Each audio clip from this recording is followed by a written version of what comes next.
আসসালামু আলাইকুম। এটিএন বাংলা সংবাদে সবাইকে স্বাগত জানাচ্ছি নাবিলা রহমান।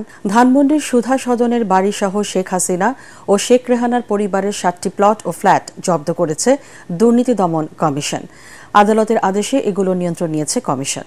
এছাড়া শেখ পরিবারের 124টি ব্যাংক অ্যাকাউন্ট জব্দ করেছে দুদক, যেখানে জমা আছে 635 কোটি টাকা।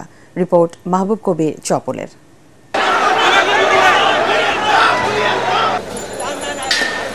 ধানমন্ডি 32-এ বাবার বাড়ি আগেই হারিয়েছেন শেখ হাসিনা, এবার স্বামীর বাড়ি সুধা সদনও হারালেন তিনি। ঢাকায় শেখ হাসিনা ও শেখ রেহানার থাকার জায়গাও আর রইল না। ধানমন্ডির সুধা সদন ছাড়াও শেখ রেহানার সেগুন বাগিচার ফ্ল্যাট ও গাজীপুরের 2টি জমি, তার মেয়ে টিউলিপ সিদ্দিকের গুলশানের ফ্ল্যাট, ছেলে ববির নামে থাকা নিকেতনের 2টি প্লট জব্দ করেছে দুদক।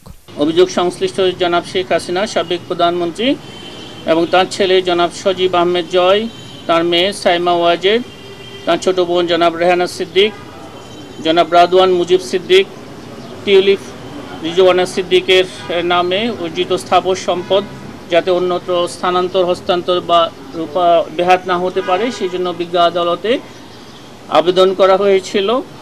সেই আবেদন বিজ্ঞ আদালত কর্তৃক গৃহীত হয়েছে। বিজ্ঞ আদালত থেকে এই যে সম্পদ ব্যবস্থাপনার জন্য একই সাথে রিসিভার নিয়োগেরও আদেশ দেওয়া হয়েছে। একই সাথে শেখ পরিবারের 124টি ব্যাংক অ্যাকাউন্ট জব্দের নির্দেশ দিয়েছেন আদালত, যেখানে জমা আছে 635 কোটি টাকা। বিজ্ঞ আদালত থেকে জনাব শেখ হাসিনা, সাবেক প্রধানমন্ত্রী, গণপ্রজাতন্ত্রী বাংলাদেশ সরকার, তার ছেলে জনাব সজীব আহমেদ ওয়াজেদ জয়, তার মেয়ে সাইমা ওয়াজেদ, তার ছোট বোন জনাব রেহানা সিদ্দিক এবং তাদের স্বার্থ সংশ্লিষ্ট 124টি অ্যাকাউন্ট ফ্রিজের জন্য আবেদন করা হয়েছিল। সেটা বিজ্ঞ আদালত থেকে সে বিষয়ে অবরুদ্ধকরণের আদেশ প্রদান করা হয়েছে। 124টি অ্যাকাউন্টে প্রায় 635 কোটি প্লাস মাইনাস। দুদকের আবেদনে শেখ রেহানা, টিউলিপ এবং জয়ের সম্পত্তি ক্রয়ের নির্দেশ দিয়েছেন আদালত। একই সাথে তাদের বিদেশ যাত্রায় নিষেধাজ্ঞাও দেয়া হয়েছে। মাহবুব কবির চপল, এটিএন বাংলা, ঢাকা। ধর্ষণ ও নিপীড়নের সর্বোচ্চ শাস্তির দাবিতে রাজধানী শাহবাগে কলেজ শিক্ষার্থীদের বিক্ষোভের সময় পুলিশের সাথে মারামারি ও ধস্তাধস্তির ঘটনা ঘটেছে। এতে পুলিশ সহ বেশ কয়েকজন আহত হয়েছেন। এর আগে দুপুরে শাহবাগে জাতীয় জাদুঘরের সামনে অবস্থান নিয়ে বিক্ষোভ করে রাজধানীর বিভিন্ন কলেজের শিক্ষার্থীরা। এ সময় স্বরাষ্ট্র উপদেষ্টার অপসারণ, দ্রুত বিচার ট্রাইব্যুনাল গঠন সহ 9 দফা দাবি জানান তারা। আরও জানাচ্ছেন ইয়াসেন রানা। ধর্ষণ ও নারী নিপীড়নে জড়িতদের সর্বোচ্চ শাস্তির দাবিতে শাহবাগ ব্লকের নামে পূর্ব ঘোষিত কর্মসূচিতে বামপন্থী ছাত্র সংগঠনগুলোর নেতৃত্বে অংশ নেয় 30টি কলেজের শিক্ষার্থীরা।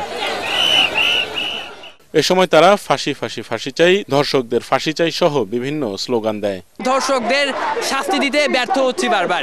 যেখানে ধর্ষণের প্রমাণ পাওয়া গিয়েছে, দোষীদের সাব্যস্ত করা হয়েছে এবং ধরা হয়েছে, সেখানে 90 দিন কেন লাগবে ধর্ষককে শাস্তি দিতে? যেই বাংলাদেশে ধর্ষকের শাস্তি হয় না, ওই বাংলাদেশের নাগরিক হিসাবে আমরা লজ্জাবোধ করছি। আমরা যদি দেখি জনসম্মুখে কয়েকজনকে ফাঁসি বা মৃত্যুদণ্ড দেওয়া হয়েছে, দেখবেন ধর্ষণ জিনিসটা একাই কমে আসছে।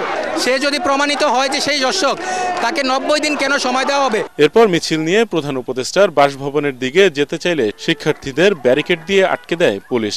এ সময় পুলিশের সঙ্গে তাদের বাকবিতণ্ডার এক পর্যায়ে হাতাহাতি ও ধস্তাধস্তির ঘটনা ঘটে।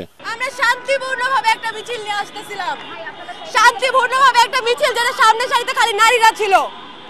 সেই মিছিলে এই স্বরাষ্ট্র উপদেষ্টার পালন করা পুলিশ হামলা চালাইছে, মেয়েদের মাটিতে পাড়ায় লাথি হইছে, লাঠিচার্জ করা হইছে। আপনাদের কাছে ফুটেজ আছে, আপনারা জানেন।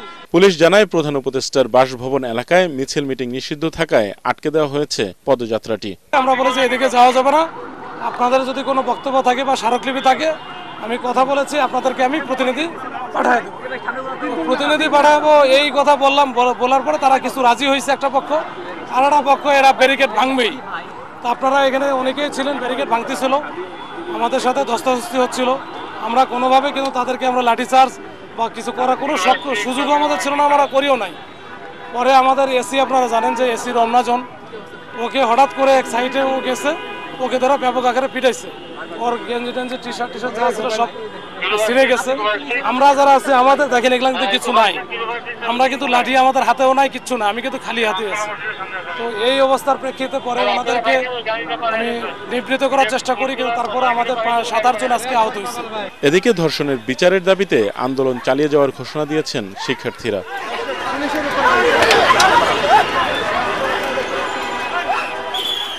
ইয়াসিন রানা, এটিএন বাংলা, ঢাকা। নীতি আদর্শের ভিন্নতা থাকলেও গণতন্ত্র ও মানবিক বাংলাদেশের প্রশ্নে সব রাজনৈতিক দলগুলোকে ঐক্যবদ্ধ হয়ে কাজ করার আহ্বান জানিয়েছেন বিএনপির ভারপ্রাপ্ত চেয়ারম্যান তারেক রহমান। গুলশান শুটিং ক্লাবে ন্যাশনাল ডেমোক্রেটিক মুভমেন্ট এমডিএম এর ইফতার মাহফিলে লন্ডন থেকে ভার্চুয়ালি দেওয়া বক্তব্যে তিনি একথা বলেন। রাজনৈতিক দলগুলোকে সতর্ক করে তারেক রহমান বলেন, সংস্কার নিয়ে চলা বিতর্কের কারণে যেন নিত্যপণ্যের দাম, শিক্ষা, স্বাস্থ্য, পরিবেশ দূষণের মতো গুরুত্বপূর্ণ বিষয়গুলো চাপা পড়ে না যায় সে বিষয়ে সবাইকে সচেতন থাকতে হবে। তিনি আরও বলেন, দেশ ও জনগণের প্রত্যাশা অনুযায়ী বিএনপি সর্বপ্রথম সংস্কারের দাবি তুলে 31 দফা প্রস্তাবনা দিয়েছিল। বিভিন্ন রাজনৈতিক দলের নেতৃবৃন্দ ইফতারে অংশগ্রহণ করেন।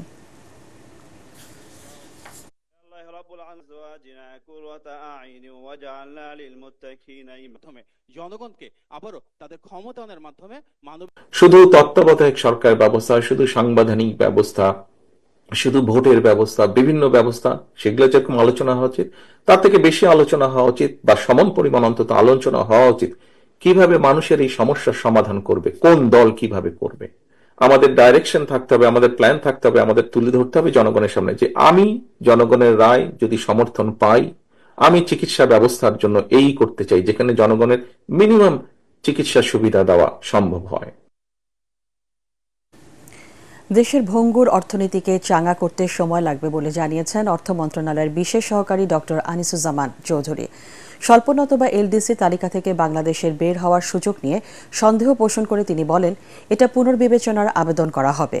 পাচার হওয়া কয়েকশো কোটি ডলার চলতি বছরই দেশে ফিরিয়ে আনা সম্ভব হবে বলে আশাবাদী অর্থ উপদেষ্টা। তিনি জানান, অনেক দেশ টাকা ফেরত দিতে আগ্রহ প্রকাশ করেছে।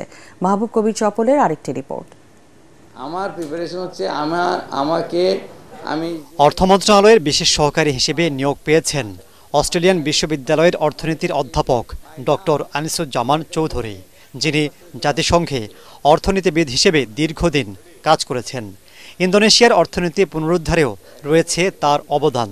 বাংলাদেশের অর্থনীতি এখন তার চেয়েও খারাপ বলে জানান তিনি। এখানে গাজার মতো সৃষ্টির অবস্থা, মানে এভরিথিং হ্যাজ কলাপস, এবং এই কলাপসটা ফাইন্যান্সিয়াল সেক্টরে ম্যাক্সিমাম হয়েছে, আপনারা জানেন সেটা। এই ধরনের কলাপস যে ভঙ্গুরতা আমরা কোনো ক্রাইসিস কান্ট্রিতে এর আগে দেখিনি।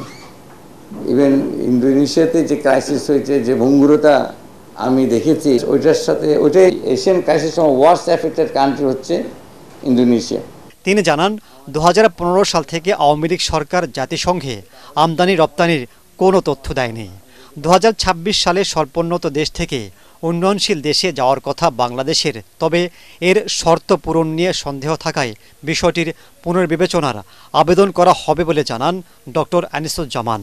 এই যে আমরা ভুয়া তথ্যের বেসিসে যে আমরা এলডিসি গ্র্যাজুয়েশনের জন্য এটা ডেভেলপমেন্ট ন্যারেটিভের একটা সাপোর্টিভ একটা হিসেবে আমরা যে দাঁড় করাতে চেয়েছি, সেই ব্যাপারে আমাদের একটু কাজ করতে হবে। অ্যাকচুয়ালি সিদ্ধান্তটা একেবারে বাংলাদেশের হাতে পুরোপুরি না, তবে আমাদের অধিকার আছে, আমরা পুনর্বিবেচনা আবেদন করতে পারি। যখন আপনি আবেদন করবেন, আপনাকে কারণগুলি দেখাতে হবে এবং আপনি কি করবেন। আপনাকে মনে করুন 2 বছর দেওয়া হলো, আপনার রোড ম্যাপ কি, এই 2 বছর আপনি কি করবেন, আপনাকে একটা রোড ম্যাপ দিতে হবে। আওয়ামী লীগের 15 বছরে পাচার হওয়া 28 লাখ কোটি টাকা ফিরিয়ে আনতে সরকার কাজ শুরু করেছে বলে জানান অর্থ উপদেষ্টা ও বিশেষ সহকারী। আমরা চেষ্টা করছি সব ফেরত আনাতে, বিশাল অঙ্কের টাকা, সব অঙ্ক টাকা আনতে তাদের আইডেন্টিফাই করে বিভিন্ন দেশে আছে, এইখানে কতগুলো আপনার আইনি পদক্ষেপ আছে, আবার সেই আইনগুলো আবার বৈদেশিক বিদেশের সাথে জড়িত। যেহেতু ওরা বেনিফিশিয়ারি, ওরা সহজে ছাড়বে না, কিন্তু প্রফেসর ইউনূস সাহেব আমাদের শ্রদ্ধেয় প্রধান উপদেষ্টা, ওনার সামনে ওনারা নিজেরাই অফার করছেন।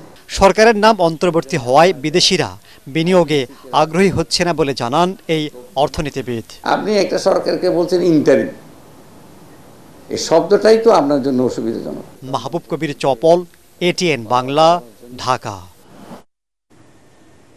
মিথ্যা তথ্য দিয়ে অডিট রিপোর্ট তৈরি না করতে সাবধান করেছেন এনবিআর চেয়ারম্যান আব্দুর রহমান খান। তিনি বলেন, মিথ্যা তথ্যের সাথে বসবাস করে দেশে বেশি দূর এগোতে পারবে না। প্রয়োজনে কমানো হবে করের হার। জাতীয় রাজস্ব বোর্ডের পেশাজীবীদের সঙ্গে প্রাক বাজেট আলোচনায় এনবিআর প্রধান এসব কথা বলেন। শরফুল আলমের রিপোর্ট। বছর জুড়ে আয় ব্যয়ের হিসাব অনুযায়ী অডিটররা বিভিন্ন প্রতিষ্ঠানের আর্থিক বিবরণী তৈরি করে থাকেন। ওই প্রতিষ্ঠানের দেয়া তথ্যের ভিত্তিতেই কর, ভ্যাট, আয়কর দাখিল করা হয়। তবে অনেক ক্ষেত্রে ভুল তথ্যের জন্য সঠিক আর্থিক বিবরণী তৈরি করা যায় না, এমন অভিযোগ অনেকদিন ধরেই। প্রাক বাজেট আলোচনায় এনবিআর চেয়ারম্যানের সামনে এসব বিষয়ে আবার তুলে ধরেন পেশাজীবীরা। ফ্ল্যাট, জমির হালনাগাদ তথ্য ডাটাবেস তৈরি করার প্রস্তাবও দেন তারা। যখন আমরা অডিট করছি একটা কোম্পানির, তার যদি 10টা ব্যাংক অ্যাকাউন্ট থাকে, অনলি আমি তো 10টা ব্যাংক অ্যাকাউন্ট জানতে পারবো না আনটিল সে আমাকে 10টা ব্যাংক অ্যাকাউন্টের ইনফরমেশন যদি না দেয়। তো এই জায়গায় যদি সে 3টা ব্যাংক অ্যাকাউন্টের ইনফরমেশন দেয়, অনলি অডিটর কিন্তু ওই 3টা ব্যাংক অ্যাকাউন্টের ইনফরমেশনই জানতে পারছে। এর বেশি কিন্তু আমার এনফোর্স করার কোনো রাইট নাই, whether they are ensuring true and fair of 100% transactions in their financial statements. Because financial statements are not responsibility of the auditor. আমরা আমাদের স্যাম্পল বেসিসে অডিটটা করছি। আলোচনায় এনবিআর চেয়ারম্যান বলেন, বিভিন্ন মৌজায় জমির দাম বাড়লেও কমানো হবে কর হার। এতে জমির দাম সহনীয় পর্যায়ে আসবে বলেও মন্তব্য করেন তিনি। আমাদের প্রফেশনাল জন্য মোটেও সম্মানজনক না এই যে অর্ধসত্য ইনফরমেশন দিয়ে অডিট রিপোর্ট তৈরি করা এবং সেটাকে সার্টিফাই করা, এটা আমাদের জন্য মোটেও সম্মানজনক না। প্রয়োজনীয় ট্যাক্স এক্সট্রিমলি কমিয়ে দিব, কিন্তু তারপরে আপনার সত্যটা বলেন, জিনিসটা কিন্তু আনতে হবে। মানে এই পুরো জাতিকে এই মিথ্যার সাথে কিন্তু যদি আমরা দীর্ঘদিন ধরে, এটার অনেক সাইড এফেক্ট আছে। নির্দিষ্ট বছরের জন্য নতুন করে কর হার নির্ধারণ করা হবে বলেও জানান এনবিআর চেয়ারম্যান। বেশি বেশি করে ট্যাক্স আদায় করার অধিকার। শরফুল আলম, এটিএন বাংলা, ঢাকা। জাতীয় সংসদের স্পিকারের কাছে রাষ্ট্রপতির শপথ গ্রহণকে কেন অবৈধ ঘোষণা করা হবে না তা জানতে চেয়ে রুল জারি করেছে হাইকোর্ট। বিচারপতি এ.কে.এ. মাসাদুজ্জামানের নেতৃত্বাধীন দ্বৈত বেঞ্চ এই রুল জারি করেন। আইন সচিব, মন্ত্রিপরিষদ সচিব সহ সংশ্লিষ্টদের 4 সপ্তাহের মধ্যে রুলের জবাব দিতে বলা হয়েছে। গতকাল হাইকোর্টের সংশ্লিষ্ট শাখায় রিটটি দায়ের করা হয়। রিটে রাষ্ট্রপতিকে দেশের প্রধান বিচারপতি শপথ পড়াবেন মর্মে নির্দেশনা চাওয়া হয়েছে। রিটকারীর আইনজীবী বলেন, বাংলাদেশের প্রথম সংবিধানে রাষ্ট্রপতিকে প্রধান বিচারপতির শপথ পড়ানোর বিধান ছিল। পরবর্তীতে সংবিধান সংশোধন করে রাষ্ট্রপতিকে জাতীয় সংসদের স্পিকারের শপথ পড়ানোর বিধান সংযুক্ত করা হয়। দুইজনের নামের আগে লেখা থাকে বাংলাদেশের প্রধান বিচারপতি, বাংলাদেশের রাষ্ট্রপতি, আর স্পিকার হলো জাতীয় সংসদের স্পিকার, একটা পার্টির স্পিকার। তাই আমরা বলেছি যেটি বাংলাদেশের আমাদের প্রভিশনাল কনস্টিটিউশনে ছিল যে রাষ্ট্রপতিকে প্রধান বিচারপতি শপথ পড়াবেন, যেটি দীর্ঘদিন চলে আসছে। 2011 সালে 15th অ্যামেন্ডমেন্টের মাধ্যমে আবার 74 সালের যে অ্যামেন্ডমেন্ট ছিল ওটা রেস্টোর করে স্পিকারের কাছে নেওয়া হলো। গ্যাস অনুসন্ধানে রাশিয়ার রাষ্ট্রীয় মালিকানাধীন কোম্পানি গাজপ্রম ইন্টারন্যাশনালের কাজের ধারাবাহিকতা নিশ্চিত করতে প্রধান উপদেষ্টা ডক্টর মোহাম্মদ ইউনুসের সহযোগিতা চেয়েছে মস্কো। ঢাকায় নিযুক্ত রাশিয়ার রাষ্ট্রদূত আলেকজান্ডার জিখোজিন রাষ্ট্রীয় অতিথি ভবন পদ্মায় প্রধান উপদেষ্টার সঙ্গে সাক্ষাৎ করে এই অনুরোধ জানান। সবার জন্য সহযোগিতার মনোভাব প্রকাশ করে প্রধান উপদেষ্টা বলেন, এই বিষয়ে জ্বালানি ও খনিজ সম্পদ মন্ত্রণালয় কাজ করছে। এ সময় ভোলায় 5টি কূপ খনন কাজের জন্য প্রতিষ্ঠানটিকে ধন্যবাদ জানান তিনি। রাষ্ট্রদূত জানান, বন্ধুত্বের নিদর্শন হিসেবে বাংলাদেশকে 30,000 টন সার সরবরাহ করছে রাশিয়া। 2012 সাল থেকে গ্যাস অনুসন্ধানের কাজ করছে রাশিয়ান কোম্পানি গাজপ্রম ইন্টারন্যাশনাল। বৈঠকে বাণিজ্য সহযোগিতা সহ বিভিন্ন বিষয়ে আলোচনা হয়।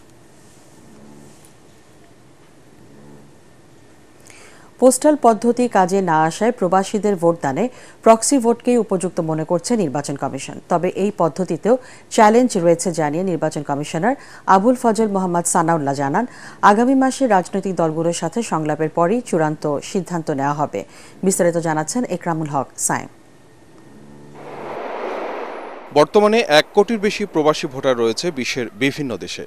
প্রচলিত পোস্টাল পদ্ধতি অকার্যকর ও সময়সাপেক্ষ হওয়ায় প্রবাসীরা ভোটাধিকার বঞ্চিত দীর্ঘদিন ধরে। প্রবাসীদের ভোটদানে বিকল্প পদ্ধতি অনুসন্ধানে কমিটি করে বর্তমান কমিশন।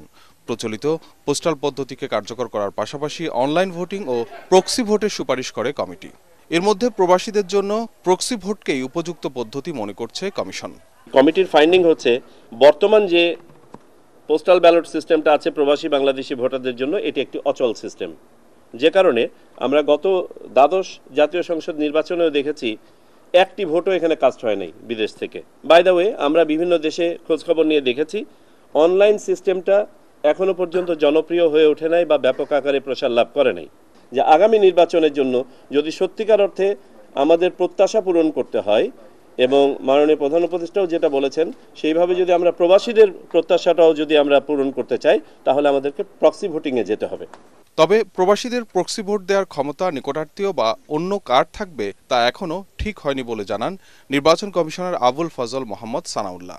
একই সাথে প্রক্সি ভোট চালু করতে হলে সংশোধন করতে হবে গণপ্রতিনিধিত্ব আদেশ আরপিও। রাজনৈতিক দলগুলোর সাথে সংলাপের পরই আইন পরিবর্তনের এই উদ্যোগ নেওয়া হবে বলে জানান তিনি।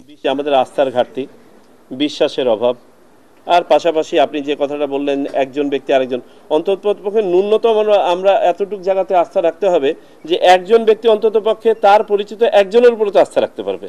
আর তাও যদি না হয় তাহলে আমরা কোথায় গিয়ে দাঁড়াবো?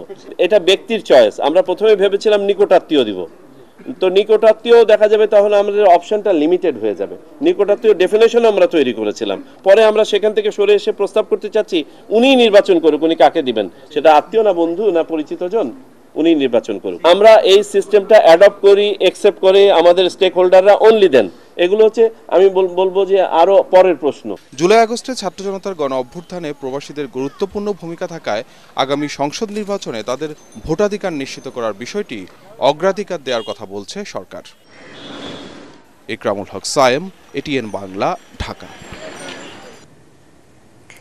রাজধানীর ৩৮টি স্থানে ১১ দিনব্যাপী অগ্নি নির্বাপন মহড়া করেছে ফায়ার সার্ভিস ও সিভিল ডিফেন্স।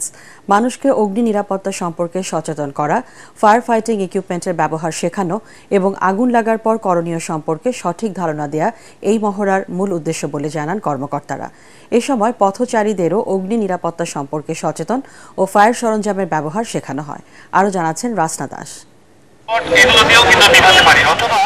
অগ্নিকাণ্ড প্রতিরোধে ও সচেতনতা সৃষ্টির লক্ষ্যে রাজধানীর জাতীয় জাদুঘরের সামনে অগ্নি নিরাপত্তা বিষয়ক প্রশিক্ষণ ও মহড়া দেয় ফায়ার সার্ভিস ও সিভিল ডিফেন্স।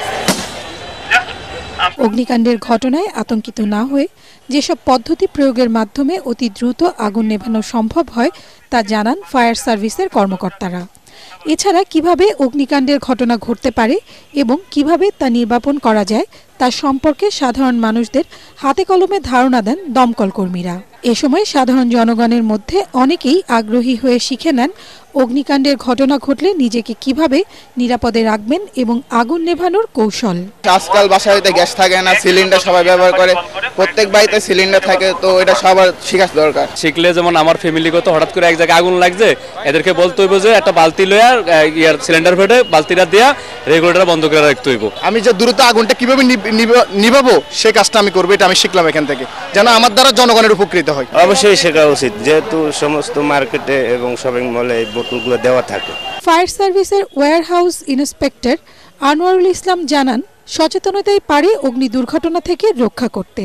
তাই জানমালের ক্ষয়ক্ষতি কমাতে এবং এই বিষয়ে আরও সচেতনতা বৃদ্ধির লক্ষ্যে মহড়া করছেন তারা। মানুষকে সচেতন করার উদ্দেশ্যই হচ্ছে আমাদের প্রধান এই কাজের প্রধান কারণ। আমাদের হটলাইন নাম্বার 102, এটি যেন সবাই জানতে পারে এবং দুর্ঘটনার শুরুতেই আমাদেরকে ফোন করতে পারে। এই সময় জনগণকে নিজ নিজ অবস্থান থেকে আবাসিক ভবন এবং শিল্প কারখানাগুলোতে নিয়মিত অগ্নি নিরাপত্তা পরীক্ষা করা এবং অগ্নি নির্বাপক ব্যবস্থাগুলো যথাযথভাবে কাজ করছে কিনা তা নিশ্চিত করার পরামর্শ দেন ফায়ার সার্ভিস ও সিভিল ডিফেন্সের কর্মকর্তারা। রাসনা দাস, এটিএন বাংলা, ঢাকা। এবছর জনপ্রতি ফিতরার হার নির্ধারণ করা হয়েছে সর্বনিম্ন ১১০ টাকা ও সর্বোচ্চ ২,৮০৫ টাকা। রাজধানীর বায়তুল মোকাররম জাতীয় মসজিদে ইসলামিক ফাউন্ডেশনের সভাকক্ষে জাতীয় সাদাকাতুল ফিতরা নির্ধারণ কমিটির সভায় হিজরি ১৪৪৬ সনের ফিতরার এই হার নির্ধারণ করা হয়। কমিটির সভাপতি ও বায়তুল মোকাররম জাতীয় মসজিদের খতিব মুফতি মাওলানা আব্দুল মালিকের সভাপতিত্বে সভায় ফিতরা নির্ধারণ কমিটির সদস্য ও বিশিষ্ট আলেমরা উপস্থিত ছিলেন। গত বছর সর্বনিম্ন ফিতরা ছিল 115 টাকা ও সর্বোচ্চ 2970 টাকা। রাজধানীর বনানীতে সড়ক দুর্ঘটনায় নারী পোশাক শ্রমিক নিহতের ঘটনায় ঘাতক ট্রাক চালক মোহাম্মদ টিটন ইসলামকে গ্রেপ্তার করেছে ঢাকা মহানগর গোয়েন্দা পুলিশ। গতরাতে বিষয়টি নিশ্চিত করে ডিএমপির উপ পুলিশ কমিশনার মোহাম্মদ তালেবুর রহমান জানান, বনানীতে সড়ক দুর্ঘটনায় একজন নিহতের ঘটনায় জড়িত ঘাতক ট্রাক ড্রাইভার টিটন ইসলামকে গ্রেপ্তার করেছে ডিবি সাইবার ক্রাইম ইউনিট। সোমবার সকালে বনানীর চেয়ারম্যান বাড়ি এলাকায় ট্রাকের চাপায় মিনা আক্তার নামের এক নারী পোশাক শ্রমিক নিহত হন। এর প্রতিবাদে বিভিন্ন পোশাক কারখানা শ্রমিকরা সড়ক অবরোধ করেন। তারা বনানীর কামাল আতাতুর্ক অ্যাভিনিউ থেকে মহাখালীর আমতলী পর্যন্ত সড়কে অবস্থান নেন। এতে দুই পাশের সড়কে শত শত গাড়ি আটকে পড়ে। প্রায় 7 ঘণ্টা পর শ্রমিকরা সড়ক অবরোধ তুলে নিলে যানবাহন চলাচল শুরু হয়। বাংলাদেশের জন্য সবচেয়ে বড় শ্রমবাজার সৌদি আরবে কর্মী পাঠানোর জটিলতা নিরসনে প্রবাসী কল্যাণ উপদেষ্টার হস্তক্ষেপ চেয়েছে রিক্রুটিং এজেন্টদের সংগঠন বায়রা। প্রবাসী কল্যাণ মন্ত্রণালয়ের উপদেষ্টা ডক্টর আসিফ নজরুলের সঙ্গে বৈঠকে তারা জানান, সৌদি আরবে কর্মী পাঠাতে বিএমইটি ছাড়পত্র না পাওয়া সহ নানা জটিলতা তৈরি হয়েছে। এছাড়াও মালয়েশিয়ার কর্মী পাঠানো শুরু হলে কোনো সিন্ডিকেট যেন মাথাচাড়া দিয়ে উঠতে না পারে সে ব্যাপারে মন্ত্রণালয়কে সজাগ থাকতে উপদেষ্টার কাছে অনুরোধ জানান তারা। একক ভিসার ফাইলটা ওনারা হঠাৎ করে বন্ধ করে দিয়েছেন। উপদেষ্টা মহোদয়কে বোঝানো হয়েছে যে আমরা এই একক ফাইলের কারণে ওইখানে বিদেশে যে সৌদি আরবে যে কর্মীরা বিভিন্ন রকমের সমস্যার সম্মুখীন হচ্ছেন, আমরা এই সমস্যাগুলো যেন না হয় এর জন্য ওনারা অ্যাটাস্টেশনটা ম্যান্ডেটরি করেছেন। সত্যায়নের যে বিধিনিষেধ দেওয়া হয়েছে সেটা অলরেডি প্রভাব পড়েছে এবং যাওয়ার প্রবণতা কিন্তু কমে গেছে। অধিকাংশ শ্রমবাজার বড় শ্রমবাজারগুলো বন্ধ, সেজন্য আমরা মনে করি শ্রমবাজারের স্বার্থে কর্মীদের যাওয়ার স্বার্থে এবং কর্মী যাওয়ার যে প্রবণতাটা আছে এটা কন্টিনিউ থাকার স্বার্থে যেন এটা থাকে, মানে সত্যায়ন ছাড়াই আগের মতো পূর্বের ন্যায় যেন বিএমইটি ক্লিয়ারেন্স করা যায়। চড়া শুল্কের কারণে রিকন্ডিশন গাড়ির আমদানি কমেছে, এজন্য দায়ী সরকারের ভুল নীতি বলে জানিয়েছে বারভিডা। তাদের মতে সরকারের জটিল কর নীতির কারণে নতুন গাড়ির তুলনায় জাপান থেকে আমদানি করা রিকন্ডিশন গাড়ির শুল্ক বেশি, যে কারণে নতুন এবং রিকন্ডিশন গাড়ির দাম প্রায় কাছাকাছি। রাজধানীতে দোয়া ও ইফতার মাহফিলে বারভিডা নেতারা বলেন, নতুন গাড়ি আমদানি এবং দেশে সংযোজনে তাদের আপত্তি নেই, আপত্তি গাড়িগুলোর মান এবং স্থায়িত্ব নিয়ে। এ সময় গণপরিবহন হিসেবে সরকারি স্বীকৃতি পাওয়া 15 থেকে 20 সিটের হায়েস্ট গাড়ি সম্পর্ক শুল্ক কমানোরও দাবি জানান তারা।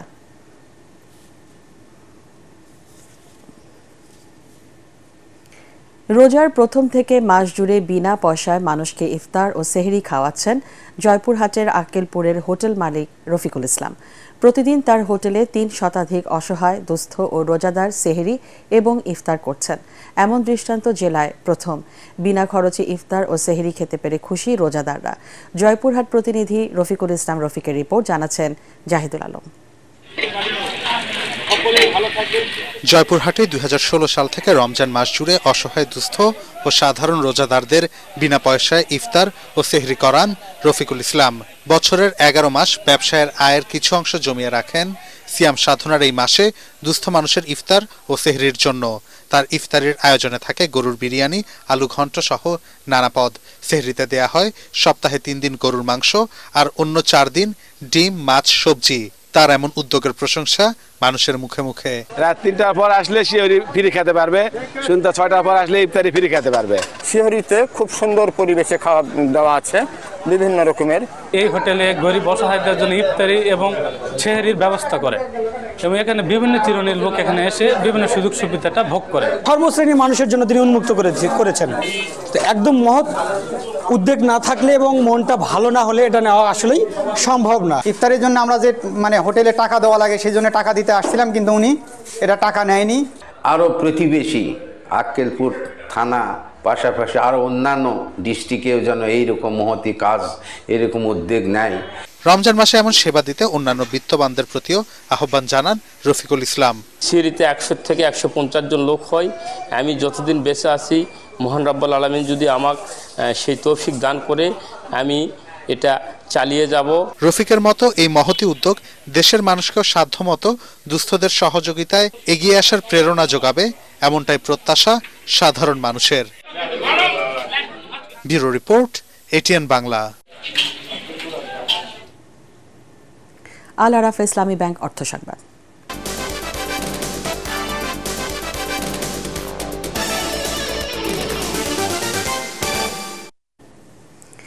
দেশের বর্তমান পরিস্থিতিতে গ্রামীণ আর্থসামাজিক উন্নয়নে করণীয় নির্ধারণে রাজধানীর মহাখালীতে দুর্যোগ ব্যবস্থাপনা অধিদপ্তরে অনুষ্ঠিত হল মতবিনিময় সভা।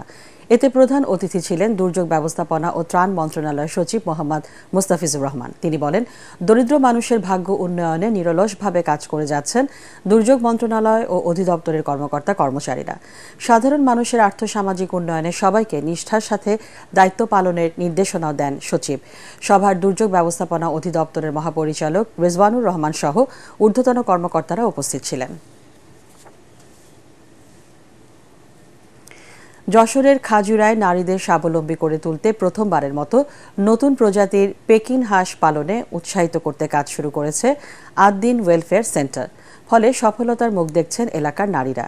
এরই মধ্যে তাদের খামার থেকে প্রতিদিন বিক্রি হচ্ছে হাঁস। অল্প খরচে অধিক লাভ হওয়ায় দিন দিন হাঁস পালনে ঝুঁকছেন এলাকার অনেকেই। যশোর থেকে তামান্না ফারজানার পাঠানো তথ্য ও ছবিতে আরও জানাচ্ছেন আশিকুর রহমান। 2024-25 অর্থ বছরে পিকেএসএফ এর আর্থিক সহযোগিতায় আদ্দিন ওয়েলফেয়ার সেন্টারে সুস্বাদু ও অধিক মাংস উৎপাদনশীল পেকিন জাতের হাঁস পালন প্রদর্শনী বাস্তবায়ন করছে। এরই ধারাবাহিকতায় যশোর জেলার বাঘারপাড়া উপজেলার রায়পুর গ্রামের 10 জন নারীদের মাঝে বিনামূল্যে 50টি পেকিন হাঁসের বাচ্চা, মাচার উপকরণ, খাবার এবং ভ্যাকসিন ইত্যাদি বিতরণ করা হয়। মুরগির মতোই এ হাঁসও মাচা করে ঘরে পালা যায়, আর দেশি হাঁসের মতো পানিতে ছাড়তে হয় না। এর মাংস খেতে সুস্বাদু, পুষ্টিগুণ সম্পন্ন ও নরম হওয়ায় সব বয়সের লোকেরা পেকিন হাঁসের মাংস খেতে পারেন। এছাড়া অল্প দিনেই এই হাঁসের ডিম থেকে নতুন করে বাচ্চা ফুটিয়ে বিক্রি করা যায়। 8 দিন থেকে বিনামূল্যেই আমার ঘর করার জন্য বাঁশ দিয়েছে। 26 দিন পরে একটা ভ্যাকসিন দিয়ে গেছে ভাইরা। আর নিয়মিতভাবে ভাইরা প্রতি সপ্তাহে এখানে হাঁস দেখতে আসে, খোঁজ খবর নেয়। আমাকে আদ্দিন সমিতি থেকে 50টি হাঁসও দেওয়া হয়েছিল। সেখান থেকে সে হাঁসগুলো আমরা পালন করে অনেকটা লাভবান হচ্ছি। এ জাতের হাঁস পালনে খামারিদের উৎসাহিত করার জন্য বিনামূল্যে বিভিন্নভাবে সহযোগিতা করা হচ্ছে বলে জানান আদ্দিন ওয়েলফেয়ার সেন্টারের প্রাণী সম্পদ কর্মকর্তা ডাক্তার সজীব আহমেদ প্রিন্স।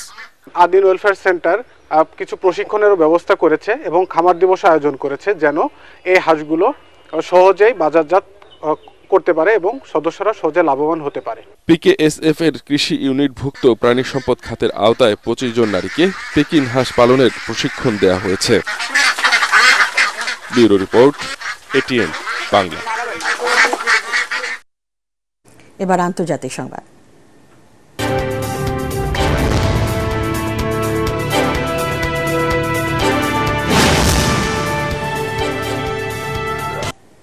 তিন বছর ধরে চলা রাশিয়া ইউক্রেনের ভয়াবহ যুদ্ধের অবসান ঘটাতে অবশেষে যুক্তরাষ্ট্রের উদ্যোগে সৌদি আরবে শুরু হয়েছে 3 দেশের উচ্চ পর্যায়ের আলোচনা। গত 28 ফেব্রুয়ারি হোয়াইট হাউসে ইউক্রেনের প্রেসিডেন্ট ভলোদিমির জেলেনস্কির সাথে প্রেসিডেন্ট ট্রাম্পের তুমুল বাকবিতণ্ডার পর এই বৈঠক খুবই গুরুত্বপূর্ণ বলে মনে করা হচ্ছে। স্থানীয় সময় দুপুরে জেদ্দার একটি বিলাসবহুল হোটেলে এই বৈঠক শুরু হয়। এতে রাশিয়া, ইউক্রেন, যুক্তরাষ্ট্র ও সৌদি আরবের উচ্চ পর্যায়ের কর্মকর্তারা অংশ নেন। এ সময় রাশিয়া ইউক্রেন যুদ্ধ বন্ধের উপায় নিয়ে আলোচনা করেন তারা। তবে বৈঠকের চূড়ান্ত সিদ্ধান্ত এখনও জানা যায়নি। এদিকে রাশিয়ার সঙ্গে আকাশ ও নৌপথে যুদ্ধবিরতিতে রাজি হলেও স্থলভাগে যুদ্ধ চালিয়ে যেতে চায় ইউক্রেন।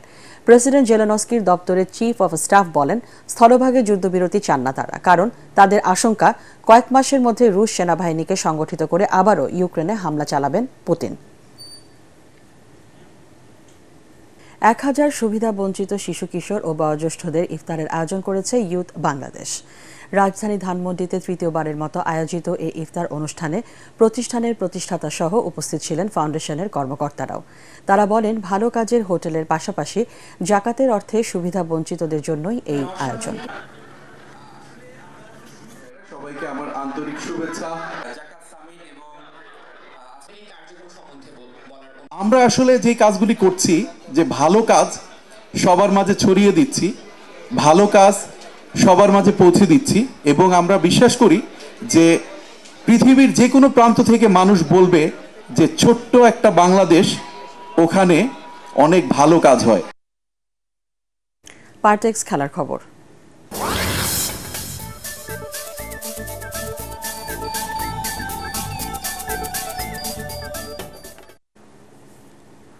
উয়েফা চ্যাম্পিয়ন্স লিগের কোয়ার্টার ফাইনালে টিকিট পেতে রাতে বার্সেলোনার মুখোমুখি হবে বেনফিকা।